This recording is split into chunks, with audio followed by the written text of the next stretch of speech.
presentation is going to be amount to about 3 different slides here, but for the most part, I'm going to, I'll have to change screens a couple of times, but what I'm going to do is explain to you a little bit about money flow, and then I'm going to just give you a couple of examples of how, with numbers, of how, you know, basically what I do actually enhances your lifestyle, enhances your I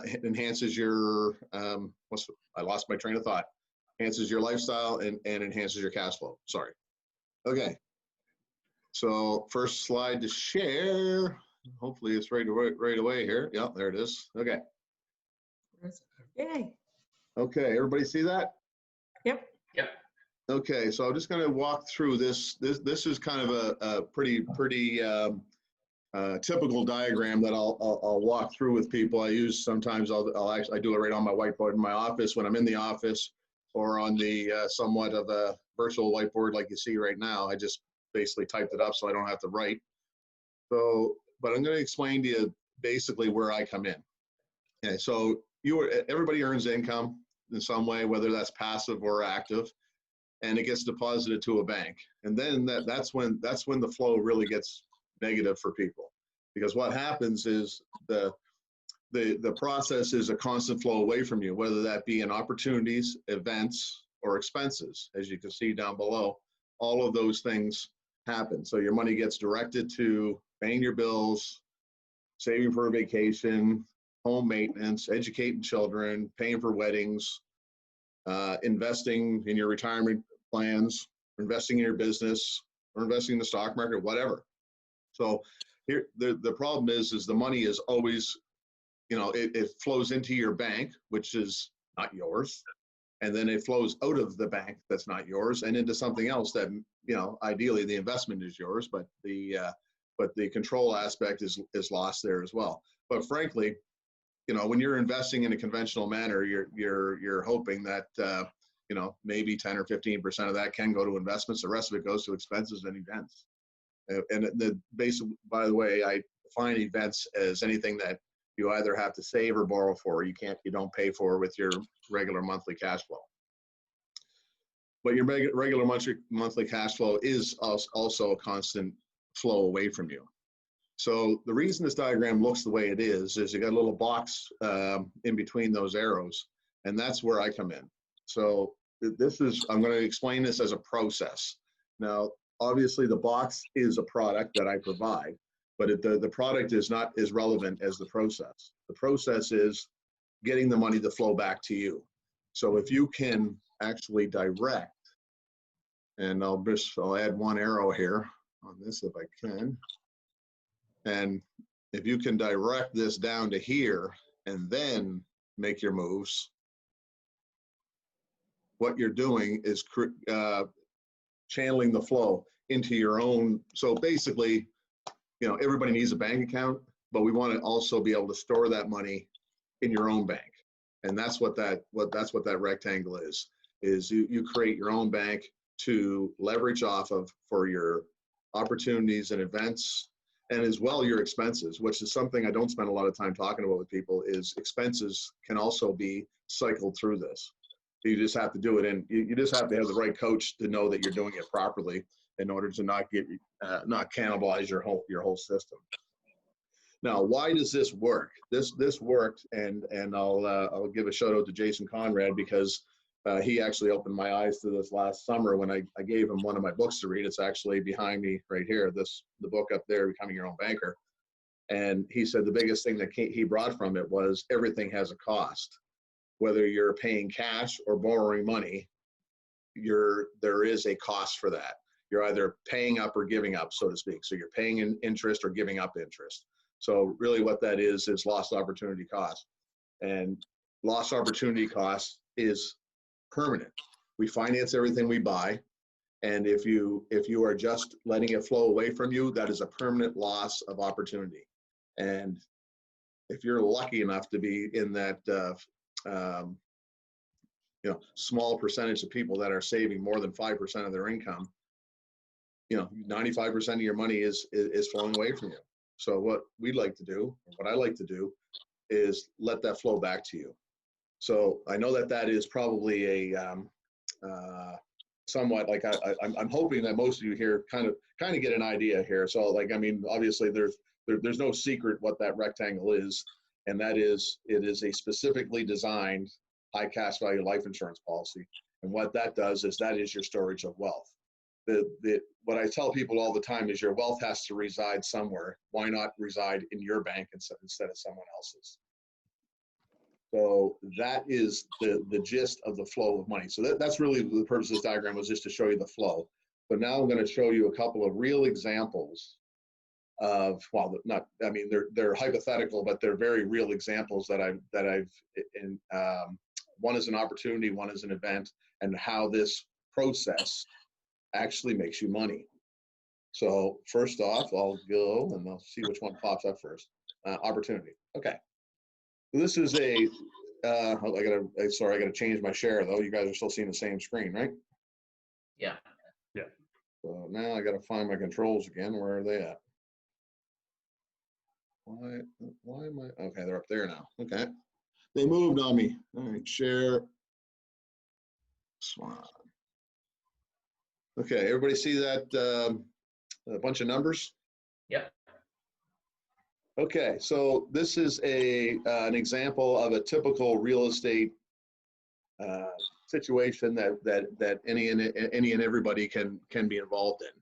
So it's a proverbially after repair value property of $250,000.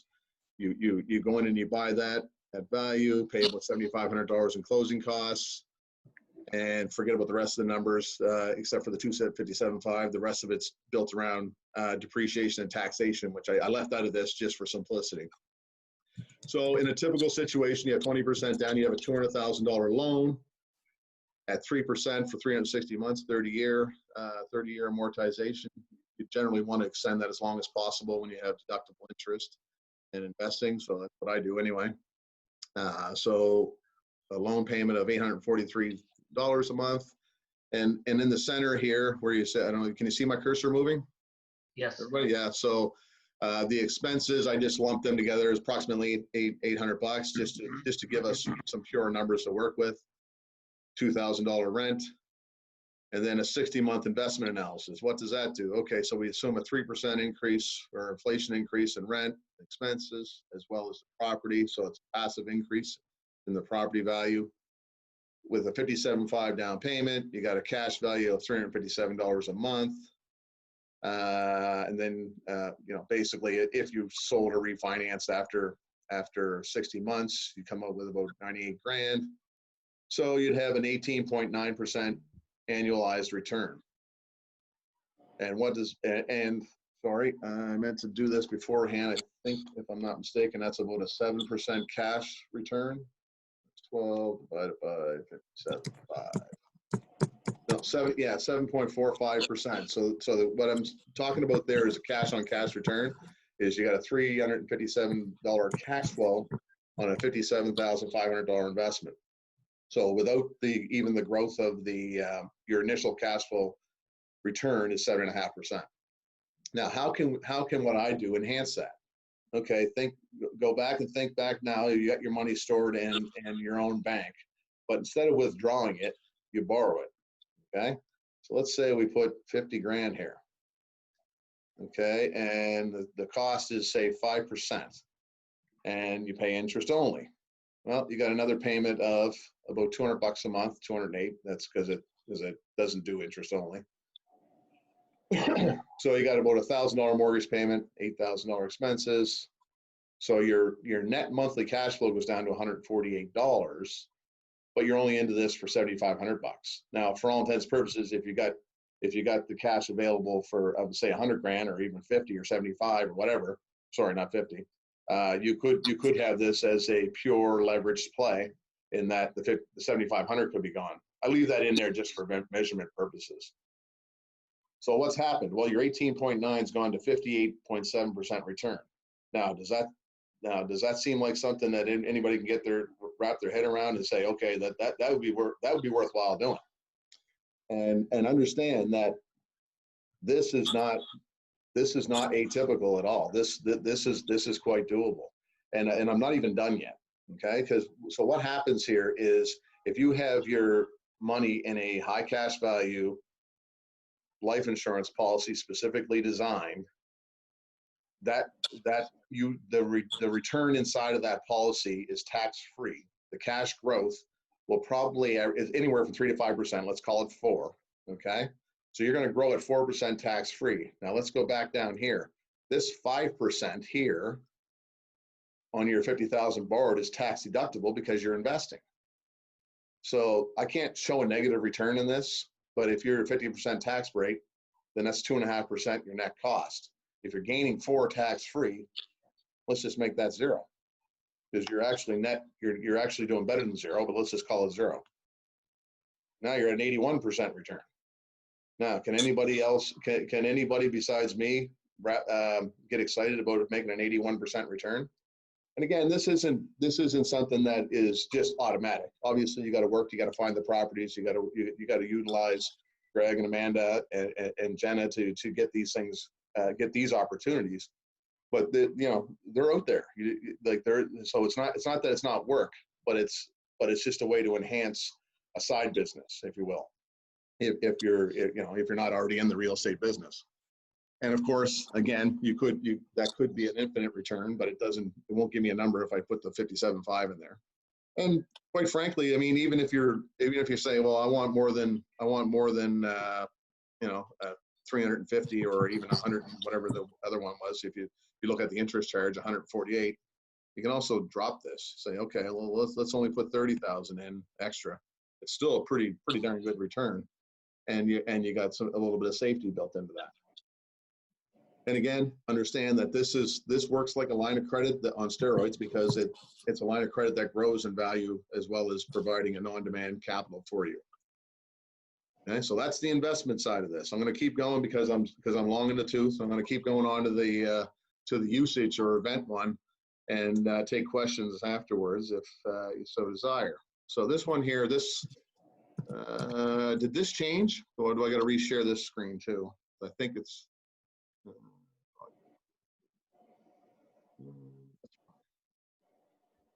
Okay, so this spreadsheet here is called borrowing strategy.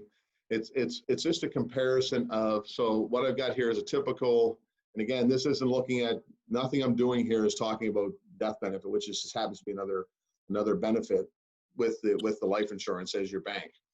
But what this is a pretty typical deal that I would work on, a $20,000 annual deposit that you could use for, and what I'm going to show you here is, let's just say you're a real extravagant person, you like to take annual $10,000 vacations. Okay, so we go here and we say, okay, $10,000, year of the first loan, year 2, okay, number of loans, 29, because we got this over 30 years. Years to repay, 1. Okay, now I'm going to show you, there's several different ways to do this, but I'm going to show you the most beneficial way without life insurance, which is, so you're just accumulating the money in cash in a bank account, and you're going to get a really friendly bank that's going to give you 3%, which basically doesn't really happen today. Okay, but we're also going to charge ourselves 5%. Now, what that means is, I gotta make a change here in a second. So what that means is you're gonna be an honest banker to yourself. So when you're gonna borrow the money from yourself, you're gonna pay yourself that 5%. So you actually end up with more money than just saving and spending. I'm gonna show you. I'm gonna back that up again. So if you had nothing there and accumulate this money at 3%, you'd have $743,000 at the end of 30. Sorry, one thing I forgot to mention, this is a 20-year deposit range, so you're actually putting a total of 400,000, not 600. You'd have about 743 if you did nothing. If you do this, if you leverage that savings account and borrow against it and pay yourself 5% interest, you'd have about another 23 or 24 grand more. Okay, so what does all this mean? What am I trying to communicate here? Okay, so first off, tax. So 3% in fantasy land in Canada is fantasy land. Okay, let's bring in the tax man. All right, so a typical, if you're north of 100 grand, you're going to pay about 43% tax. We could change that to 37. If you're in that 40,000 plus, between 40 and 100, you're still, so you'd be at about $600,000 there. Whereas with 43, you'd be at 587,000. Okay. All that being said, looks like a pretty good deal. You save money regularly, you borrow it back from yourself, and you pay yourself an interest. You take nice vacations every year, and you still got over $500,000. Sounds pretty good to me. But how about, let's make it better. Okay, first off, we're going to load in the permanent life insurance values into this. So what I'm going to do first is just pick up this, and hopefully it works. This part is a little bit finicky of this process. Oh, it worked. Okay, good. All right. So now let's look at this thing from the perspective of, get rid of the tax because it's tax-free. And same, all the same assumptions, account loan, oh, except we got to put 5% over here because you have to pay, you have to be an honest banker. Okay, so obviously you'll see here at the start here, you're a little behind the 8 ball. Your 20 grand is a little bit lower, but that's part of the startup cost of starting. It's almost like capitalizing your own business of banking. So you're going to have, you're going to be negative for the first couple of years from a pure cash value basis. But I would argue that you actually have, when you got 14.7, you've actually got about 28 grand to work with, because you got the 14.7 growing at the same time that you can use the other, you can use it as well. What does all this mean? Well, if you did the exact same thing I just showed you, only you used a life insurance policy instead, basically your own bank instead of someone else's, instead of that $560,000, you can look at about, well, here's basically $1.125 million or more. So my question to you is which one sounds better? Over 1.1 million or $560,000? And my long-winded 10-minute presentation that turned into 19 minutes or so, maybe 17 by the time I started. Quickly, questions, thoughts, concerns, ideas? I have a comment. Objections. I love them. Yes, Can you hear comment? me? Yeah, I can hear you. Okay, so I've actually seen somebody in their retirement that employed this strategy. Okay. And she was the wealthiest client I think I've ever seen. So she had about $990,000 inside of a whole life policy, and she was drawing down the dividend, so $60,000 to $80,000 a month in retirement. She was 70 years old. The reason she was co-signing for her daughter, or her daughter on her property. But the money that she was taking out, the $60,000 to $80,000 a year from this policy, was tax-free. So she wasn't paying any tax on it. There was 990, and that amount wasn't dropping down. She was at the end of, like, she had done this her whole life, her husband had, and literally I couldn't use her because she didn't pay tax on the money. But anyway, just thought I'd share. The irony of that, eh? You can't use a tax-free income for financing. That's kind of crazy. Eh? Well, I could if she was willing to go alternative, but it yeah. No sense. If you want to include income, it's got to have tax on it. So I've seen somebody, this all looks, you think 20 years out, you can't get your mind around it. You can't imagine that you're going to get there, but I've actually seen the end of one of these, which was cool. Awesome. Yeah, that's awesome. Thank you for that, Leanne. Like there's long-term value in this that, again, that tax-free income. Like I ask people all the time, and usually when I'm sitting across the desk from somebody, first thing I bring up is the debt clock. If you want to write this down, debtclock.ca, and you want to freak yourself out and get pissed off at your government. So Scott and I have a look at how fast our debt is going backwards. And my question to you Scott and I are talking about me getting involved in this now. And the other question I had, there's a way to do this through your incorporation, so it's an incorporation life insurance policy. Is that right? Yeah. So then, and Jason can speak very. He's learned a lot about this as well. And so would that withdrawal into this be right from the corporation? Would it be tax free? Yep. Jason? Yeah. So if I could just chime in for a second, just on that point, Joanne, just so people understand what the power of these policies are, especially in a corporate setting. So if you use a 43% tax rate, then that means for every dollar that you earn, you have 57 cents left over. So we look at that and say, well, you're investing 57 cent dollars. So life insurance, because it's not tax deductible, you have to fund it with after-tax dollars. So if you earn, $100,000 and you have a 43% tax rate, the most you have available after paying tax is going to be $57,000 to pay into a policy. If you earn that $100,000 through a corporation at a 12% tax rate, you can actually pump $88,000 into the policy instead of 57. Yeah. If you take an $88,000 premium versus 57 and run it out, like there's no comparison. So that's basically what we call a tax deferral, because you're deferring the personal tax by retaining the income inside the corporation. And I'm not going to get in trouble with the government. No, because you can. It's not just as simple. It's a little different when you pull the money out of the policy, but there is a way to pull the money out of a corporate policy to you personally without having to pay tax on that money. Okay. In Joanne's case, that she has to set up a what we call a trust company? or I have 3 incorporated companies already.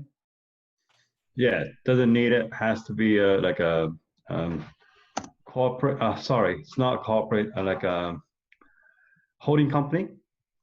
A holding company eventually. It doesn't have to be initially, as long as the cost base of the insurance it stays like in the early years. It doesn't matter. You could set it up in an operating company. Just as long as you move it in. Like if your operating company, you expect to be able to sell that as a going concern at some point in time. You don't want to leave your life insurance policy in there. So Scott, you and Jason would tell me at what time it needs to switch to a holding company? Yeah, in about 6 hours. And Scott, you say there's no risk, or the government, I heard that the government is considering about this corporate purchase the insurance, and they're considering to look into this part. I don't know, it's just a rumor or they're not looking at this. There's always different things that they're looking at, but what they have, like there's certain mechanisms in place, and granted, from a corporate perspective, when you're in there, CRA can mess around with that. But from the insurance policy itself perspective, it's contractual. Like the insurance contract predates the tax system, so it doesn't really. The risk of holding the cash in a life insurance policy, I'm not saying that they can't change anything, but what I am saying is the idea of changing a contract versus a tax rule is a pretty big hurdle, because they got to go to court for that. Yeah. Got it. It's under contract law, not tax law. Can I ask a question? Sure. So what happens if I fund one of these, I'm 10 to 15 years into it. Yep. And I die, and let's just say I've leveraged, so I've got 300,000, but I've leveraged 100. What happens in that case? The 300,000 gets paid out. The first 100 gets paid to satisfy the debt, and then the residual gets paid to your estate or whoever your beneficiaries are. So is the amount that's over and above the life insurance piece that also gets paid out as well, right? Yes, exactly. Yeah, exactly. Yeah. Yeah. So the death benefit gets paid as well. Okay. I'm just going to bring something up here that might help with that.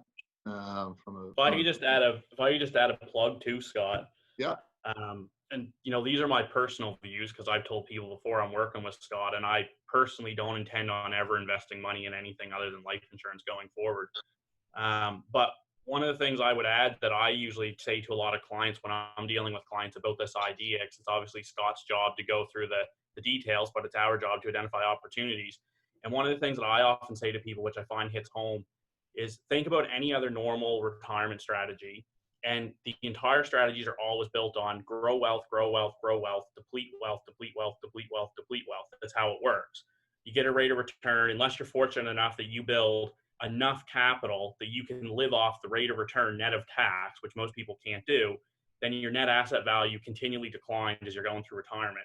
Whereas with life insurance, because you never actually touch the capital that's invested, it's continual growth straight until the day you die. which means it's about the only strategy I can think of that your net worth continues to grow literally until the day you die. It never reverses the direction as long as it's used properly.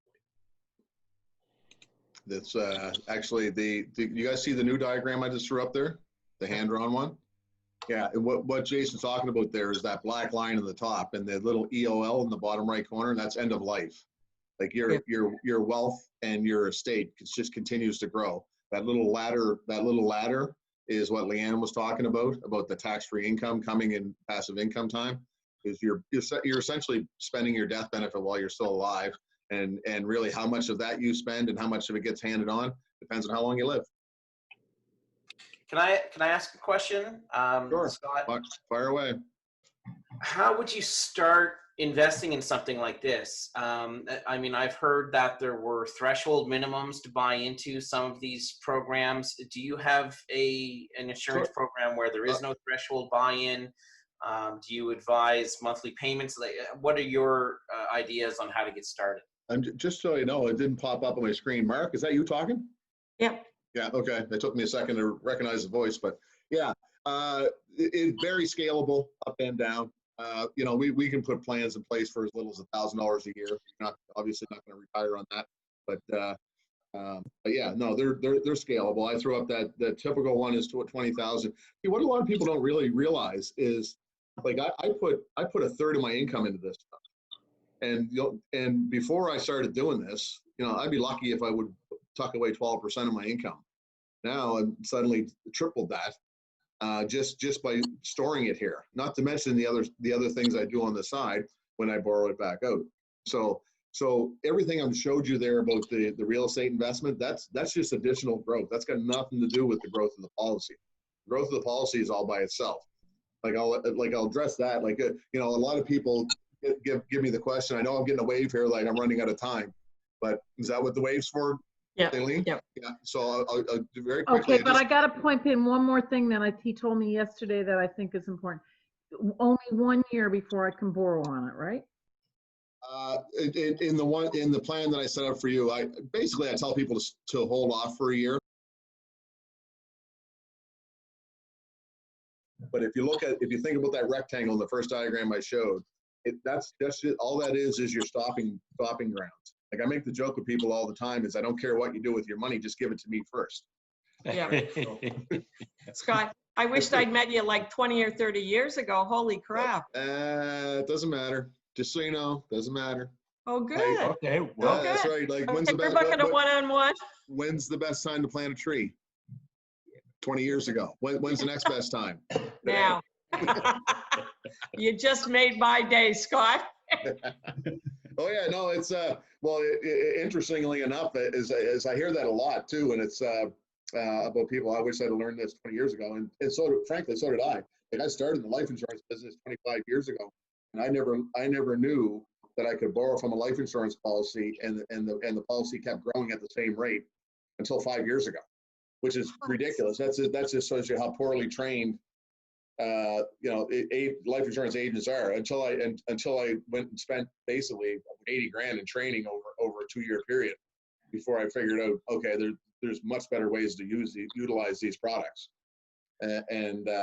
So, and again, the big part of it too is understanding that like I'm one of only 2 people in Nova Scotia that's certified to do this banking concept, and my partner's one of the other ones. And the other one in Nova Scotia, but it really is important to have a coach walk you through it because utilizing it and setting it up, any life insurance agent can sell you a policy, but only certain ones know how to utilize it and maximize the value over time, and not to mention build the policy in the first place that gives you the most benefit, short term and long term. That's why I changed my little logo there to Lifestyle Enhancer because it really is. It's not a retirement plan. It's a lifestyle plan about getting money flowing back to you as opposed to away from you. They're saying instead of saving amount of money, create a way to make money every month so that you can pay your shit. Ta-da! Boy, Scott, people need you today now more than ever. What a team. Well, you guys are amazing. It's funny too, because a lot of what I was doing, of course, I started this blindly when I first learned about it 4.5, 5 years ago, whenever it was. And I got really validated in March there when all of a sudden people were panicking and wondering if they were going to still have a job. Like what I've done so far, I could literally stop. Like, I mean, my business hasn't stopped at all. I've been staying pretty busy. But if I had to shut down, like I have enough equity stored in these policies that I could do nothing for about 18 months or more. And I did that in 4.5 years. So it doesn't take long. And when you eliminate the tax man and fees and negative growth, which that's what happens in markets, you know, the one, like, you know, my capital in my policies has grown by about 20 grand since everybody else's stuff is still recovering from the fallout. I'm going to cut in as well. I had a conversation with a client that I actually referred to Scott last year, and they're a dentist. And so they've had to shut down completely. They've had to let staff go. The only thing that they feel secure in is the stuff that they've done with Scott. Everything else, if the emergency measures thing had have come out, I mean, the government would have the right to take your investments, but they do not have the right to, even under emergency measures or War Measures Act, they cannot touch a life insurance contract. Wow. Yeah, you must have it. We have Thank a you, friend. Leanne. That's Yeah. a must-have for sure. Listen, yeah. a friend whose husband passed away rather unexpectedly last spring, and they have just given her the runaround as far as getting settlement. It's dropped $22,000 since then. I got to introduce you, Scott. Well, I think the big thing like that I like about life insurance is the fact that you actually have access to your money whenever you want it. So like we see it all the time with clients. Like, for example, I have one client that he's worth millions and he wanted to borrow $1 million. And because all of his value is tied up in one company, that because the way the company is, no bank will touch it, it's useless to him. He could not borrow $1 million to take on another business opportunity. Whereas if he had that value sitting in a life insurance policy, you could touch it instantly and there's no tax impact. And it's the same thing. You see people who save their entire life through RSPs, you know, salary, employees, whatever, and then they want to go to become a business owner and they need $250,000 as startup capital and they got $1 million sitting in RSPs. And they The can't only touch way them. they can get But $250,000 also, is if they want to take out half the million, because the other 50% is going straight to tax and you can't access that money whatsoever. Wow. I wanted to pipe in, Scott. Thank you. Finally, Scott's been chatting with me, and we've been chatting back and forth. And finally, I had my aha moment, and it was the analyzer and the spreadsheet. I was going, oh, watching the percentages go up. I'm like, I knew that it was going to come soon. My mind is filled with so many things, and I'm so busy. But finally, it's starting to sink in, and we have more questions. So I look at me, who I'm paying, I will tell you guys, $2,200 a month in various life insurance policies. So I'm gathering all that stuff for Scott right now, but I have a funny feeling I'll be canceling a few of them and redirecting funds. Wow. Yeah. Scott. Yeah, we're due for a one-on-one, Scott. Yeah. Thanks, guys. Really appreciate I've never Can't do seen that. anyone doing one of the feature presentations that got such concentration. I was looking at everybody's face while you were speaking, Scott. You wouldn't have been able to because you were doing the presentation. Exactly. But I was looking at their But, faces, yeah. and boy, people were focused. Wow. Like, especially when you click the button and the numbers were going up, they're like, Mind blown, like. but Jenna, if you have one of those accounts and you actually click on it, it's like more money than last week. It's like, yeah. Yoo-hoo! Well, and not only that too, but for me, I've seen the end of one of these. Like, Yeah. it's really easy to look at it and then everybody goes, oh yeah, okay, well, they can project whatever they want. They can make the numbers whatever they want. But I've actually seen one, and she was in Pictou area. It was mind blowing. She was withdrawing all kinds of money and not paying tax. Like, I was like, whoa, right? Well, yeah, like there's two things. I mean, one, you're not going to find any expense you're ever going to pay in your life that's going to exceed tax, ever. tax is always going to be your biggest expense that you're ever going to pay in your career. So if you can take tax out of it, that's automatically going to be a savings. But the other thing is, like you're talking about the other end, Leanne, not only from the financial aspect, but like we do a ton of work with dealing with people in retirement and estate planning. You want to talk about making things simple for your kids, like Oh, you yeah. have life insurance, and that's your primary asset. It's easy because it's 100% liquid. You pass away, debt's paid off, cash in hand. You pass away owning RSPs, you got tax. You pass away owning real estate, you got tax. Like everything else, you have tax. Plus, in a lot of cases, people in some cases are actually what we call e-liquid. So you see a lot of real estate investors who don't use life insurance. All they leave for their kids is a tax bomb with no cash flow. And oftentimes they can't even cover the tax as a result of the real estate.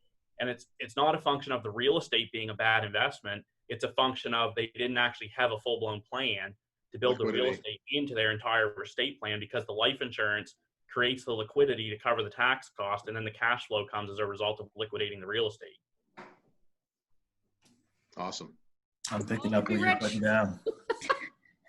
So, I've got to run, but nice to Thanks, see Dave. everybody. Yeah, I gotta Thank run you- too, Thank you guys. very much, Thanks, Jason. everybody. See ya. Thank Thanks, you everyone. guys. Scott, Thanks that was very much, Jason. amazing. Thanks, Yeah, Scott. Good. Well, no, thanks for, Hey, yeah. everybody. So yeah, just one quick thing there on the, like I went through that second one, the consumption fast. Like what people don't necessarily, like, you know, if I took you through that one-on-one, just to like, you know, and you guys might have been following along with it. Most people don't get it right away, but that was literally consumption that I was looking at. You know, you were consuming, they were identical situations where you're just saving the money and using it, or saving the money and using it. And one is twice as good as the other. Yep. And I mean, I was kind of generous too with the savings, because at 3% savings taxable, that's like, no, you're not going to get 3% savings. If you, I mean, you could invest it. You could invest it and make, you know, not 81% in real estate. but it's not. It doesn't work that way, because it's not the same thing. It is a savings account. It's not an investment. And if you look at it as an investment, then you're going to just kind of turf it. Like actually, I had a conversation yesterday with Matt about this.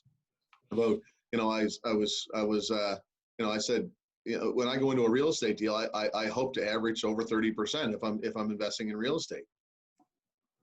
And if I could do that with every nickel I had, why would I be putting a third of my income into life insurance if it was an either or thing? It really isn't. It's an and. Yep. Awesome. Okay. Great week. I'm gonna Thanks, go guys. gather my Any life other insurance. questions? I Okay. have I left a lot of time on the back end of this for a reason.